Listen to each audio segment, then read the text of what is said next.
السلام عليكم، أهلا وسهلا فيكم بقناة وصفات على الحج. اليوم إن شاء الله هنعمل مع بعض الجبنة البيضة المنزلية بالخل.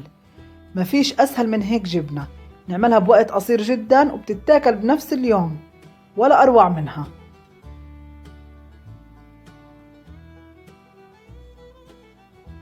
نبدأ بسم الله. أول شي بحتاج للتر ونص مية، وبدي باكيت حليب 400 جرام يكون كامل الدسم، كوب لبن زبادي ونص كوب خل عنب أبيض. طنجرة على النار بضيف المية. معيار المية اللتر ونص، تقدر تتعاملي معاه ب 400 جرام حليب أو 500 جرام حليب، مفيش مشكلة. وأي نوع حليب بدك إياه بتستعمليه، مش شرط هذا النوع، بس يكون كامل الدسم أفضل. بحرك الحليب مع المية، بضيف عليهم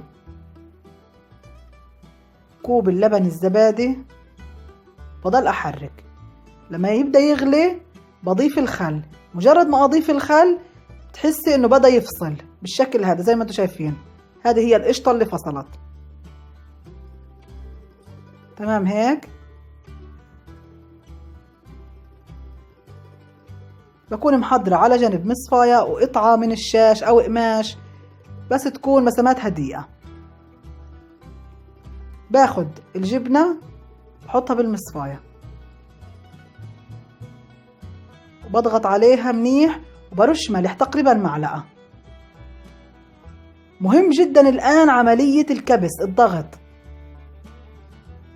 حتى تتصافى، وبس تكبسيها مدة من 30 ل 40 دقيقة مش أكتر. طبعا أنا بفضل كمان تكبسوها أكتر ما أنا كبسها بالفيديو حتى تاخدوا نتيجة أفضل. ضفت للضغط طنجرة فيها مية، بس بفضل لو عندكم إشي أتقل أفضل. بتركها تتصافى من 30 ل 40 دقيقة. المية اللي على جنب هذا المصل بستعمله، بسيبه يبرد، بحطه بالفريزر وبستعمله للمعجنات للخبز، رائع بعجن فيه. لأن بعد ما مر 35 دقيقة فتحت عليها وبدي أقلبها، يعني أسرع من هيك جبنة ما فيش.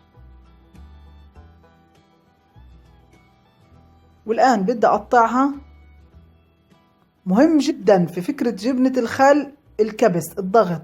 كل ما ضغطيها أكتر كل ما كانت النتيجة أفضل وأفضل.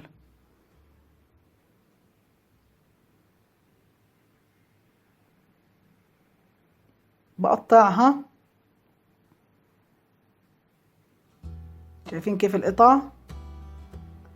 الآن بدي أحضر مية وملح. هذه المية أنا غلياها من أول وسبتها تبرد تماما. كل 5 كوبايات مية بدي إلهم 4 معالق كبار ملح. مهم إنك تكوني غالية المية من قبل. بضيف الملح،